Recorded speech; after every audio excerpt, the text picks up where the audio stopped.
salamat po sa umagang ito. Patuloy po ako nagpapasalamat sa kabutihan mo, Ama. Salamat po sa Lord, sa biyaya mo sa oras na to. Salamat sa pribilehiyo na ikaw ay mapaglingkuran. Salamat po, Panginoon, na ikaw ang Diyos namin na nagkokontrol sa lahat ng bagay. Salamat po sa mga puso ng aking mga kapatid na handa pong maghintay.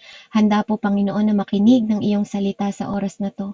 Ama, salamat na nandito ka sa kalagitnaan ng aming gawain, Panginoon, na nararanasan ka namin at mararanasan ka namin sa oras na ito. Lord, salamat po, Panginoon, na ang lahat na aming buhay, Panginoon, ay naipaglilingkod namin sa iyo.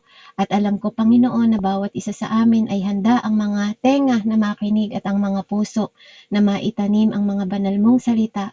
Lord, patuloy mong siyasatin ang aming mga puso, ang aming mga hallelujah, ang aming mga pagkatao, anuman ang aming mga nagawa sa isip, sa salita at sa gawa, Panginoon. Lord, cleanse us, sanctify us.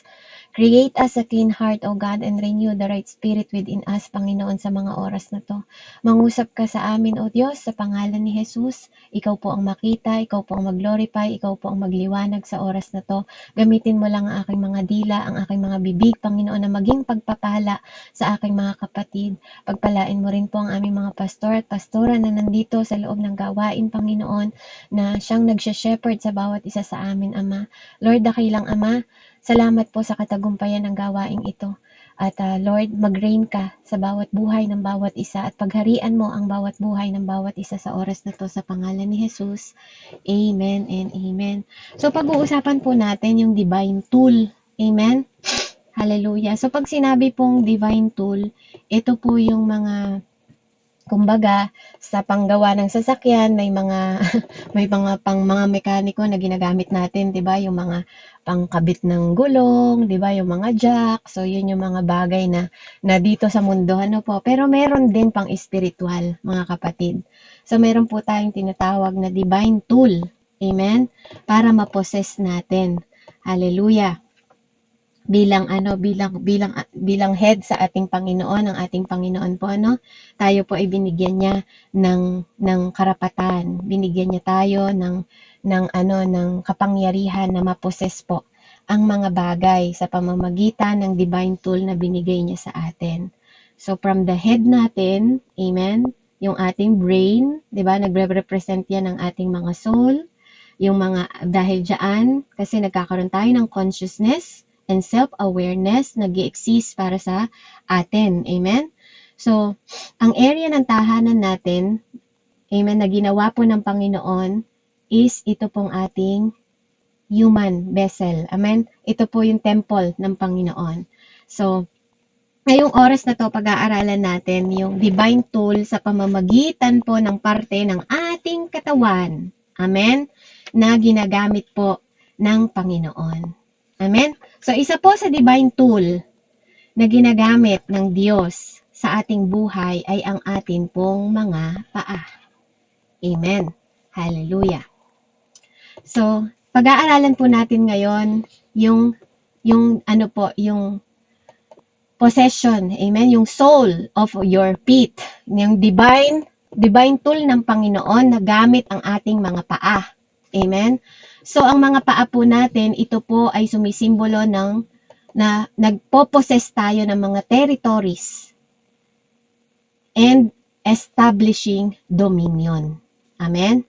So, sa malalim na pangunawa po, amen, atin pong maiintindihan yung pinaka-sacred na mystery ng ating mga paa, bukod pa po sa ating mga kamay. Amen?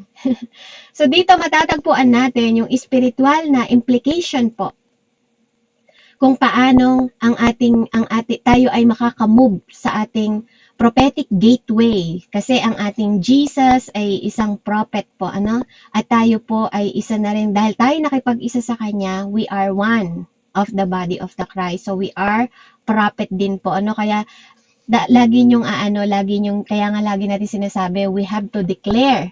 Amen? We have to declare ng lahat ng mga bagay sa ating mga bibig is kailangan maganap. So, alam niyo po, bukod sa paa, ang ating mga palad, amen, ang ating mga kamay ay sumisimbolize din ng authority, ng healing, ng divine, at impartation. Amen? So, sa isang ministry po na pag-aralan namin yan. And, ang paa naman po is, ito po yung nag-e-embody sa atin na binibigay ng Panginoon sa kanyang promises ng dominion. Amen? Hindi lang dominion, mga kapatid. Possession pa. Amen? Nagmamay-ari tayo. At ito po ay unshakable establishment. Amen? So, pag-aaralan natin yung ating the soles of your feet. Amen?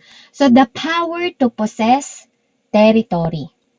Amen? So, makikita natin dito, unang-una, yung the power ng ating mga paa para mag-possess ng mga territories.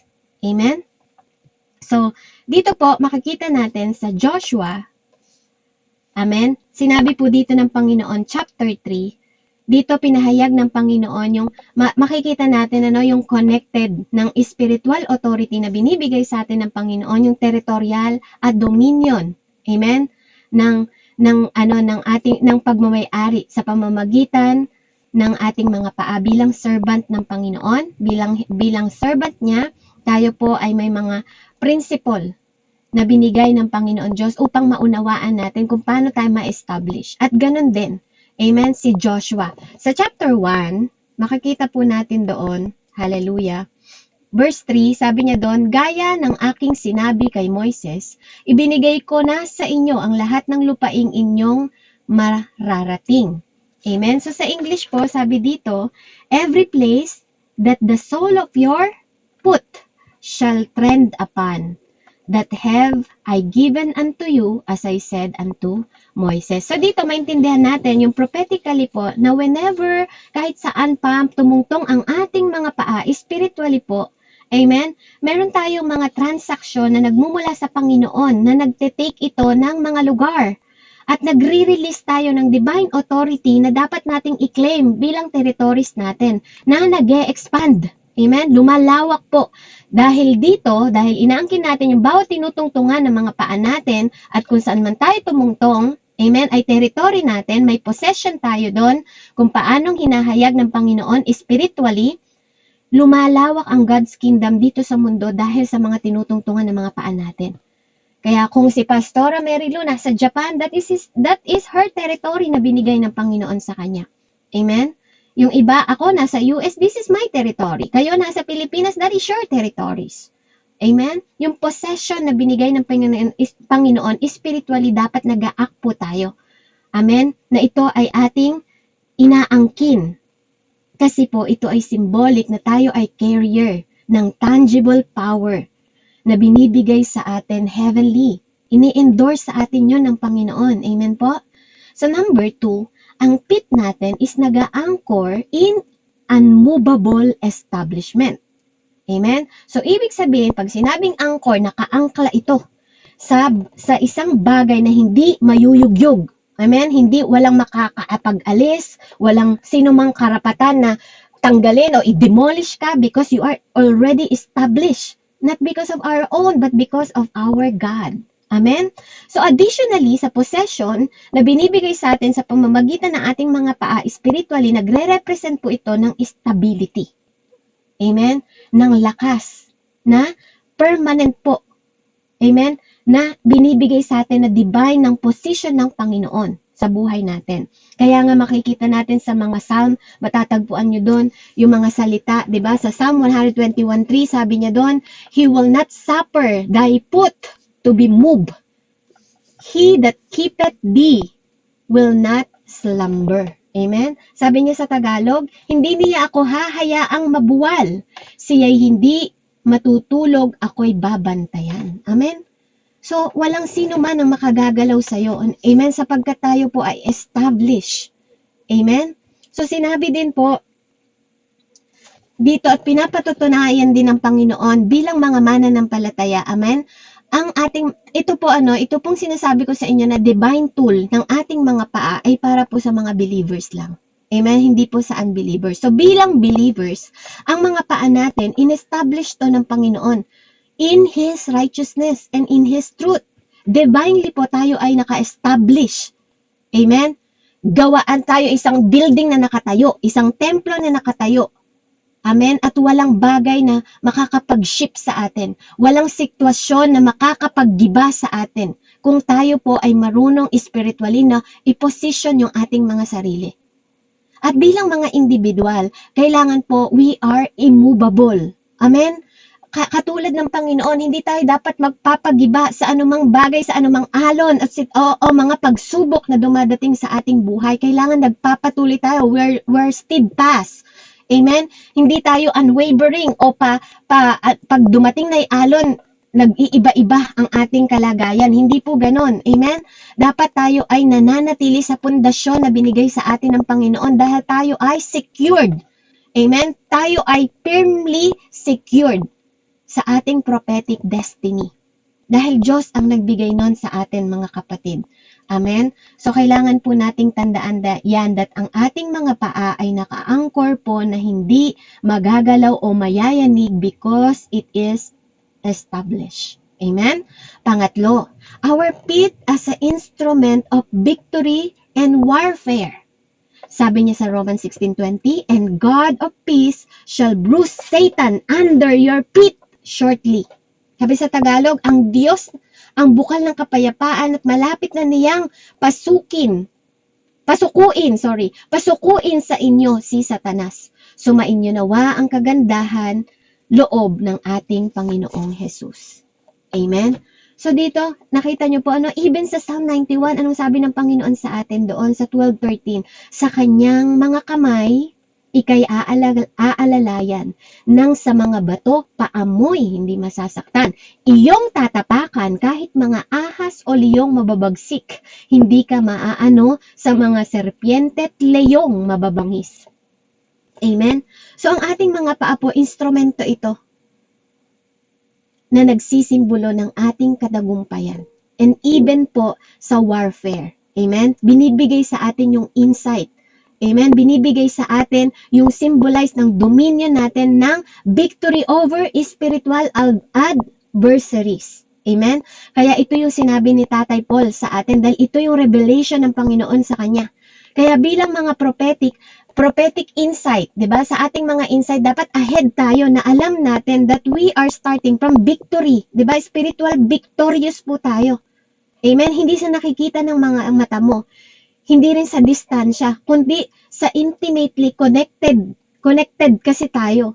Bilang mga believers, ang mga paa natin through Christ. Amen? May katagumpayan tayo dahil sa ating Diyos. Amen? We have authority na mag-trampled upon every power ng darkness na tayo ay nananatiling nakatayo dahil in-establish ng Panginoon ang divine order na to sa atin at ang kapayapaan taglay-taglay din natin, mga kapatid.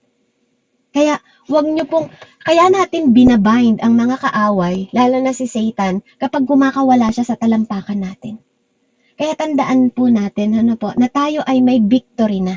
Kailangan yun mag-manifest sa mga buhay natin, mga kapatid, that we are victorious. Kasi inilagay na ito ng Panginoon sa talampakan natin. Kaya kailangan po tayo ay nagiging mas matatag, 'di ba? Mas malakas. Hindi tayo nagwe-waver o hindi tayo yung pundasyon, yung foundation kasi natin pinatatag at in-establish hindi ng tao, kundi ng ating Panginoon. Kaya dapat tayo ay buo ang loob, malakas ang ating pananampalataya dahil ito ay naka-establish sa foundation ng righteousness ng ating Panginoon, ng kapayapaan ng ating Panginoon. Amen? Kaya kung tayo po ay hindi pa, 'di ba, hindi tayo nagkakaroon ng kapayapaan, amen, at nagkakaroon ng duda pa sa mga tinatayuan natin, tanungin natin sarili natin, anong pundasyon ang ginagamit natin? At bakit sa warfare tayo ay isang talunan? Amen? Kasi hindi yun ang sabi ng Panginoon sa atin. We are victory. May victory tayo. Even kay Satan, nasa ilalim lang siya ng ating mga paa, mga kapatid. Ang labanan, kung tutuusin, tapos na. Kung atin pong paniniwalaan, yung binibigay sa atin ng Panginoon, yung victory over spiritual na laban natin kay Satan. Alam nyo, do not acknowledge Satan, mga kapatid. Nagkakaroon lang siya ng kapangyarihan pag ina-acknowledge niya siya. Kaya si Lord, hindi niya po ina-acknowledge kasi hindi niya rival si Satan. Kaya hangga't pinapansin nyo, yung kaaway kasi ginanito ako kaaway, ina-acknowledge nyo siya. Amen? Kapatid, nasa ilalim mo siya ng paa. Tingnan nyo, nung si Eva at si Adan po, nasa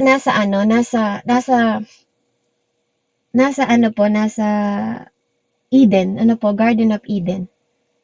Anong ginawa ninyo? Hindi nyo maririnig doon na binanggit ng Panginoon, inignore niya si Satan. 'Di ba? Ang tinanong niya, asan ka, Adan? Nakahubad po kasi ako, nagtatago ako. Kasi bakit? Kinain mo ba ang prutas? Kinain mo ba ang bunga? Sabi niya, na pinagbawal ko na kainin ninyo. Hindi niya ni-recognize. Hindi ni-recognize ng Panginoon si Satan kahit nandun siya sa puno na yon. Amen? Kasi nandun siya sa puno, hindi ba? Yung ahas na sa puno, pero hindi ni-recognize. Hindi ni-recognize ni God. Kasi para sa kanya, baliwala si Satan. Ang tinatanong niya, yung kanyang mga anak. Tinatanong niya ba yung mga anak niya dahil hindi niya alam yung nangyayari? Diba? Hindi. Kasi dapat alam. Alam niya na may kapangyarihan dapat tayo. Amen?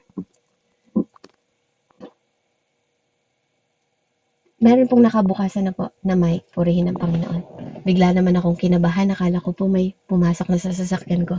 So glory to God po, Hallelujah. Nandito po kasi ako sa dilim, nakaparada po ako sa dilim.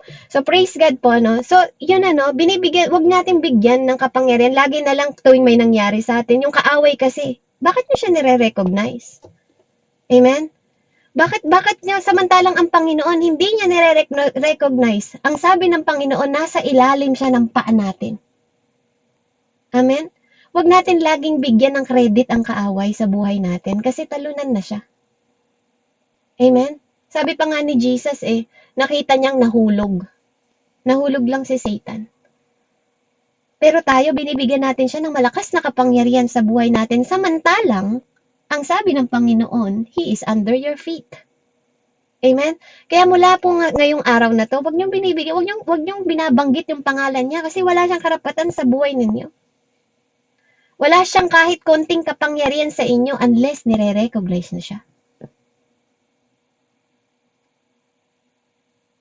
Amen?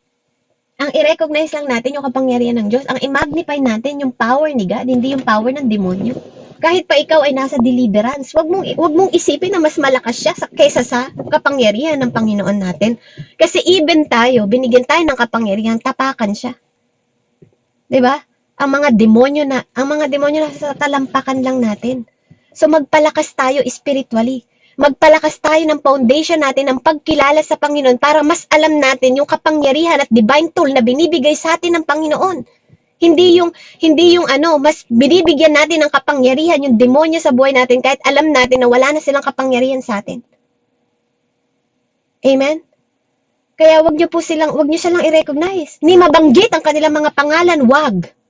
Dahil hindi sila nire-recognize ng Panginoon. Dahil hindi sila ang rival natin. Mas tumutok kayo sa mga sarili natin. Kasi mas mahigit nating kalaban ng sarili natin ang ating mga laman kaysa sa Kanya. Kasi siya, in the name of Jesus, lalaya siya. Pero yung mga ugali natin, 'di ba? Yung mga sarili natin, mas mahirap po. Amen? Mas mahirap po na matalo. Kaya yun ang pagpupusan natin, yung ating mga sarili na magkaroon yun ang espiritu sa atin. Amen? Kaya, mga kapatid, kailangan po maging malaya tayo. Huwag nating hayaan na tayo ay maging talunan dahil binigyan tayo ng karapatan ng ating Panginoon na maghari po. Amen? Binigyan niya tayo ng victory even sa warfare. Po. Hallelujah. At binibigyan niya tayo ng kapayapaan. Tatandaan niyo po yan. Amen? So, number 4 po, ang pit natin as a messenger. Pinadala tayo, messenger tayo ng kapayapaan at gospel na kailangan i-proclaim sa mundong ito. Spiritually, tayo po ay significance po ang ating mga paa na ibinigyan tayo ng Panginoon ng kapangyarihan para magkaroon ng extension. Amen? Yung territorial na binigay sa atin ng Panginoon. Hindi lang sa warfare, even sa kapangyarihan po na ma-proclaim ang kingdom ng Panginoon. Sabi niya nga po sa scripture, hallelujah. Sabi niya dito sa Isaiah 52 verse 7, "O kay gandang pagmasdan sa mga kabundukan, ang sugong dumating upang ipahayag ang kapayapaan at nagdala ng magandang balita, ipinahayag niya ang tagumpay at sasabihin sa Sion, ang Diyos mo ay naghahari." Sinabi din po sa Ephesians 6:15, "Isuot ninyong sapatos ng pagiging handa." So, isusuot po yung sapatos sa paa. Amen? Sa pangangaral na magandang balita ng kapayapaan. Amen? So, dito po, tinuturo sa atin, amen, kung paano maghayag ng gospel. Palawakin natin ang kingdom ng Panginoon. Our feet carrier po tayo, mga kapatid. Para yung transformative power na binibigay sa atin sa pamamagitan ng gospel na in-establish po ng Panginoon sa ating mga buhay. Amen? Kaya yung divine presence po ng Panginoon ang dapat nating dala. At ito ang mag-awaken sa atin saan man tayo dalin. Amen? So purihin po ang Panginoon. At lastly, pang-5 po, yung ating guarding the sacredness of your feet. Mga kapatid, ang paa po ng ating Panginoon pinako sa krus. We have sacred feet. Amen? Kaya wag nating hahayaan po na madumihan, magkaroon ng apekto sa atin ang mga bagay na nagpaparumi sa mundong ito sa ating mga paa. Katulad ng ating mga kamay. Noon po naghugas sila ng kamay bago sila pumasok. Amen? Tayo po, amen? Tayo po, binibigyan tayo ng Panginoon ng sacred na feet. Pure, spiritually pure. Dapat mag-remain ang ating mga paa na puro din, hindi lang ang puso natin, ang mga paa natin maging sagrado to. Amen? Maging ano din siya, consecrated yung ating mga paa.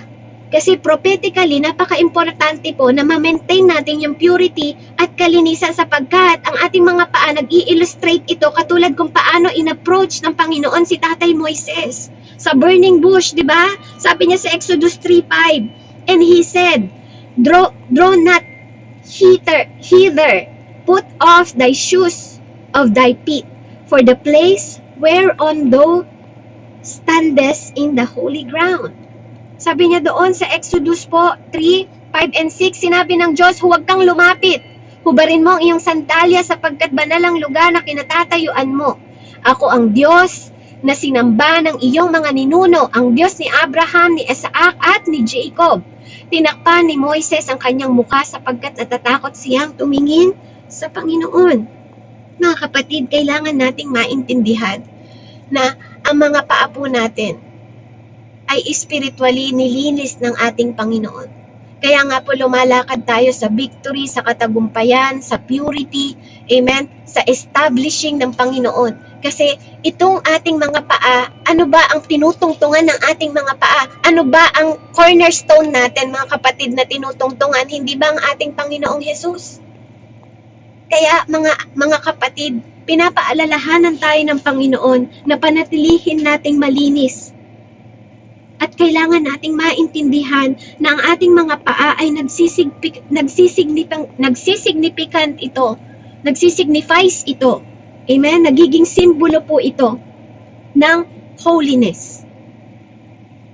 Kaya, ang ating mga paa, hindi lang po ito basta mga paa. Biruin nyo kung kaya nyong mag-possess ng mga tinutungtungan ng mga paa natin at kaya nating magkaroon ng authority at territories sa pamamagitan ng mga paa natin para ma-possess natin.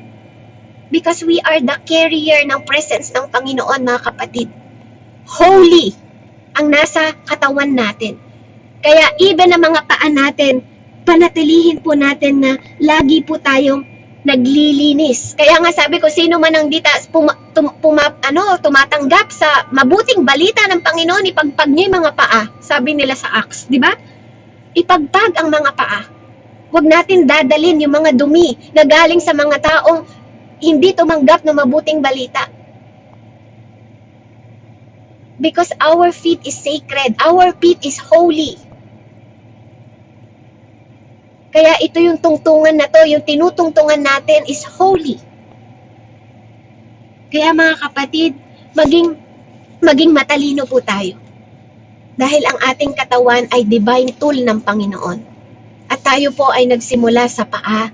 Paa muna yung aking tinapik ngayong araw na to para makita po natin na hindi mo lang yan basta paa, Ate Joy. Hindi lang yung ordinaryong paa, Kuya Doms. Hindi lang yan ordinaryong paa, Tita Lisa. Amen? Yan po ay nagsisimbolo ng possession at territories na in-establish sa pamamagitan ng dominion na binigay sa atin ng Panginoon sa mundong ito. Amen? Kaya huwag tayong ma-shake. Dapat unshakable tayo kasi ang tinutungtungan natin walang expiration date, mga kapatid. Yung kapangyarihan na binigay sa atin, tayo ay ambassador ng Panginoon.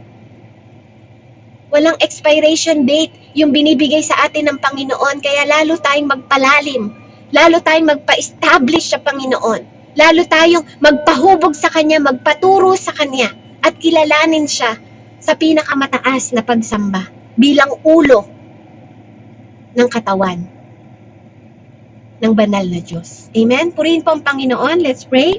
Heavenly Father, in the mighty name of Jesus, Lord, we thank you sa karapatan, Panginoon, na pinagkakaloob mo sa amin bilang tahanan na templo mo, Ama. Hayaan mo na sikapin namin, Panginoon, na magmanifest ang possession na territories na binibigay mo sa amin. Yung dominion na in-establish mo sa pamamagitan ng yung bugtong na anak. Yung sacred mystery, Panginoon, na pinapaalam mo sa amin at pinaparanas mo sa amin spiritually na dapat naming mai-apply sa aming mga buhay na we have to move forward, Father God, sa another prophetic gateway na binibigay mo sa amin, Panginoon. Yung the power to possess territories, Panginoon, na ang aming mga paa ay to anchor na hindi dapat kaming nagpapamove, Panginoon, sapagkat kami ay established, hindi lang ng tao but ng Diyos na katulad mo, Ama. Lord, our feet is the instrument ng katagumpayan, even sa warfare, Father God, at sa mga spiritual na laban, O God, in the mighty name of Jesus. Lord, hallelujah, may our feet na magmanifest, Panginoon, na maging messenger kami ng kapayapaan sa mundong ito, Panginoon, at mag-share, mag-proclaim, Panginoon, ng gospel, Panginoon, sa pamamagitan ng kapangyarihan na pinagkakaloob mo sa amin. Lord, guard, Panginoon, tulungan mo kaming i-guard ang aming mga buhay, Panginoon, na maging laging sacred, Panginoon, ang aming mga paa. Hallelujah, na huwag kaming magkaroon ng defilement o madumihan ang aming mga paa sa pamamagitan, Panginoon ko, ng mga karumihan, Panginoon, ang nilalakaran sa mundong ito, na huwag kaming makitungtong sa mga kasamaan, makisama sa masasama, kundi lumayo kami, i-separate namin ang aming mga sarili, Panginoon, at hayaan naming manatiling malinis ang aming mga paa at sacred, Panginoon, at holy sa harapan mo. Purihin ka, dakilang Diyos, Panginoon, sa pinakamataas na pagsamba. Salamat po, Panginoon, sa pangalan ni Jesus. Ito po ang aking samot dalangin na pagpala po nawa ang bawat isa at magkaroon ng malalim na pangunawa sa divine tool ng aming parte ng katawan, Panginoon ko, na Lord, we are born again. We are born from Spirit, Father God. We are born from above. Lord, may the power, Panginoon, ng Spirit, O God, ng understanding, ng wisdom, Panginoon, ay magmanifest sa bawat isa ngayong oras na to. Sa pangalan ni Jesus, in the mighty name of Jesus, I pray.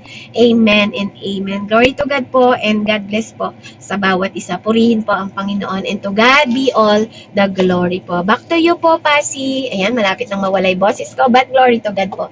Salamat po. Amen. Salamat sa buhay mo, Sis B.